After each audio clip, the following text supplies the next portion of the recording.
이 시간 하나님 말씀 보시겠습니다. 레위기, 구약성경 레위기 21장 16절 17절입니다. 레위기 21장 16절 17절입니다. 여호와께서 모세에게 말씀하여 이르시되 아론에게 말하여 이르라.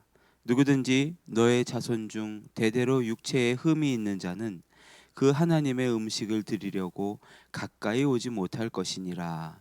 아멘. 오늘도 레위기 21장의 말씀을 통해서 하나님의 은혜를 나누겠습니다. 16절부터 24절까지를 보면 하나님께서는 대제사장의 가문에서 육체에 흠이 있는 자는 하나님께 음식을 드리러 가까이 나오지 못할 것이다, 이렇게 말씀하셨습니다. 17절에 보면 아론에게 말하여 이르라. 누구든지 너의 자손 중 대대로 육체에 흠이 있는 자는 그 하나님의 음식을 드리려고 가까이 오지 못할 것이니라. 여기서 이제 그 이후에 18절, 20절까지를 보면 눈먼 자, 다리 저는 자, 코가 불완전한 자, 지체가 더한 자, 또 발이나 손이 부러진 자, 등 굽은 자, 키 못 자란 자, 눈에 백막이 있는 자, 습진이나 버짐이 있는 자, 고환 상한 자, 구체적인 신체적인 조건들을 이제 나열하시면서 이런 사람은 하나님께 음식을 드리러 나오지 못할 것이다, 이렇게 말씀하십니다.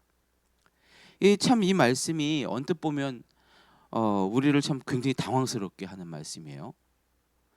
오늘날의 그 인권 의식, 또 장애인 인권의 관점에서 보면 이 구절은 마치 장애인을 차별하는 것처럼 그렇게 보일 수가 있어요. 뭐야 이거? 하나님께서 사랑의 하나님이시라는데 어떻게 신체적인 연약함을 이유로 사람을 차별하실 수 있는 거지? 의심이 생깁니다. 그런데 이 말씀은 당시의 그 제사 제도가 가진 상징성, 이 뜻에서 해석을 해야 돼요. 이 말씀은 오히려 당신의 백성을 향한, 그런 신체적인 흠이 있는 사람을 향한 하나님의 세밀한 배려를 오히려 말씀하고 있어요. 한번 말씀을 드리겠습니다. 그 아담과 하와가 에덴 동산에서 죄를 이제 짓고 쫓겨난 이후로 인간은 영적으로, 도덕적으로, 육체적으로 온전함을 상실했죠. 흠이 있는 상태, 온전하지 못한 상태가 된 거예요. 근데 구약 시대의 제사장은 거룩하신 하나님과 이 온전하지 못한 죄인인 백성 사이를 잇는 중보자의 역할을 감당했단 말입니다. 그래서 이 제사장의 몸에 흠이 없어야 된다라고 하는 것은 중보자가 갖추어야 될 완전성을 시각적으로 보여주는 그런 상징이었습니다. 하나님께서는 오늘 말씀을 통해서 거룩하신 하나님께 인간이 나아가기 위해서는 온전함이 필요하다라고 하는 영적인 대전제를 세우시고 하신 말씀인 거예요. 그래서 제사장에게만 이 말씀을 하시는 겁니다. 특정한 사람들을 비하하고 차별하는 것이 아니라 중요한 포인트는 온전하지 못한 죄에 있는 인간이 우리의 노력, 우리의 기준으로는 결코 도달할 수 없는 그 하나님의 완전하신 이것을 갖다가 우리가 도달할 수가 없기 때문에 이것을 제사장을 통해서 그 완전함을 상징적으로 이제 보여주시는 것이죠. 여러분, 그 왜 제단에 바쳐지는 제물도 하나님은 흠이 없어야 된다, 이렇게 말씀하신 내용은 아마 많이 들어보셨을 거예요. 그렇죠? 제단의 제물에 흠이 없어야 된다. 그렇듯이 그 제물을 드리는 제사장 또한 흠이 없어야 한다는 원칙은 동일하게 적용이 되는 것입니다. 하나님의 성전은 죄와 사망의 흔적이 없는 곳, 어둠의 영역이 범접할 수 없는 영역, 생명의 공간이다라고 하는 것을 이런 기준들을 통해서 하나님은 보여주신 것입니다. 누차 말씀드리지만 오늘 말씀은 제사장 가문의 사람에게 해당되는 말씀이라고 했죠. 그래서 제사장 가문에서 신체적 흠이 있는 사람이 있으면 하나님께서는 오늘 말씀처럼 제단에 나아가서 어떤 일을 하는 그런 직무는 제한하셨어요. 그러나 그렇다고 해서 모든 걸 금지하신 것은 아닙니다. 여전히 제사장 신분은 살아 있었고 생존권은 철저하게 보장하셨어요.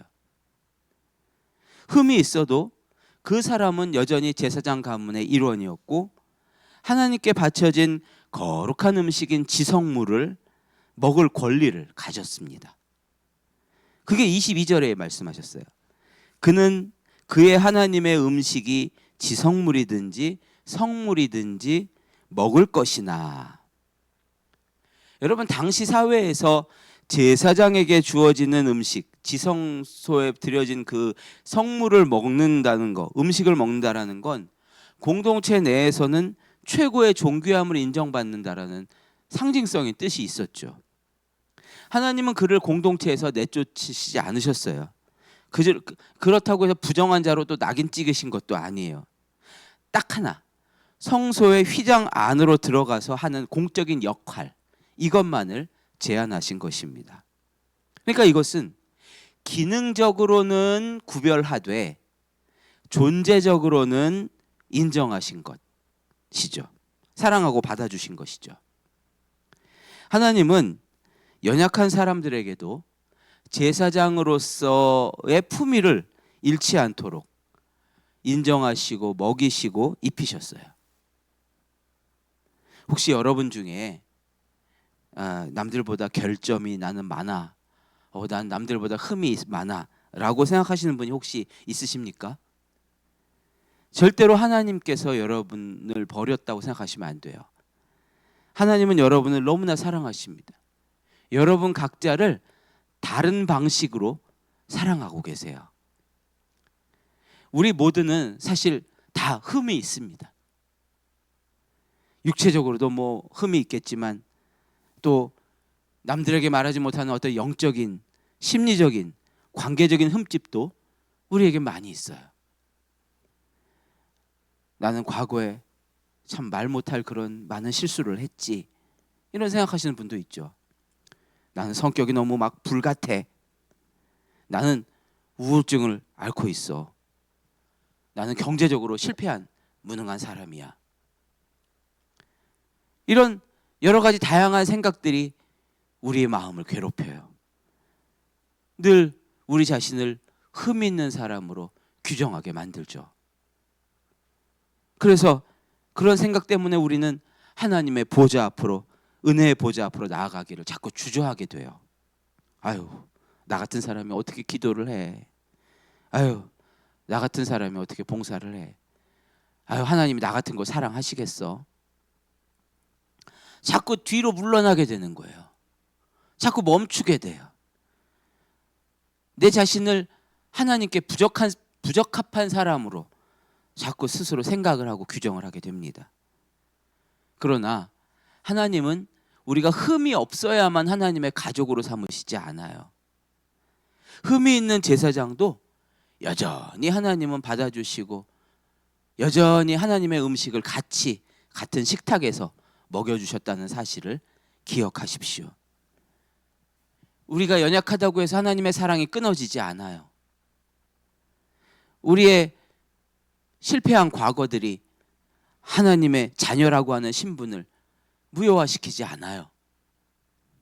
하나님은 우리의 여러 가지 흠들에도 불구하고 여전히 우리를 뜨겁게 사랑하십니다.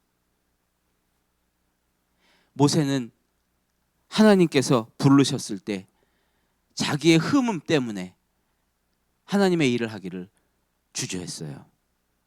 출애굽기 4장 10절에 보면 주님, 저는 정말 말을 잘 하지 못하는 사람입니다. 입이 뻣뻣하고 혀가 둔한 사람입니다. 모세가 생각할 때 자기는 너무 언변이 부족한 거예요. 이 모세가 생각할 때 이 언변의 부족함은 지도자의 자질이 없다라는 거죠. 지도자가 되기엔 너무나 부족하다고 생각이 드는 거죠. 그래서 나아가기를 주저했어요. 쓰임받기를 주저했어요. 그런데 하나님은 단호하게 말씀하시죠. 누가 사람의 입을 지었느냐? 이제 가라. 내가 너의 입과 함께 있을 것이다. 할 말을 너에게 가르치겠다. 하나님은 모세의 약점을 고쳐주시지 않고 오히려 그 약점 속에 하나님의 능력을 부어주시겠다고 그렇게 하셨어요. 우리 약점들이 금방금방 다 고쳐지면 얼마나 좋겠어요. 근데 하나님은 그 약점을 다 고쳐서만 쓰시진 않으세요. 오히려 그 약점 위에 하나님의 은혜를 덮어주세요. 하나님의 능력을 부어주셔서 우리를 그 약점을 뛰어넘는 사람으로 그렇게 사용하시는 것입니다. 하나님은 여러분의 연약함을, 그런 모든 연약함까지도 하나님의 거룩한 계획 안에서 능력을 부어주시고 사용하기를 원하십니다. 그러니까 내 흠 때문에 하나님이 나를 멀리 하실 거야, 이런 두려움을 좀 버리세요. 오히려 그래, 난 부족하지만 나의 이 흠 때문에 하나님의 은혜가 더 크게 나타날 거야, 이런 소망을 품고 사시기를 예수님의 이름으로 축복합니다.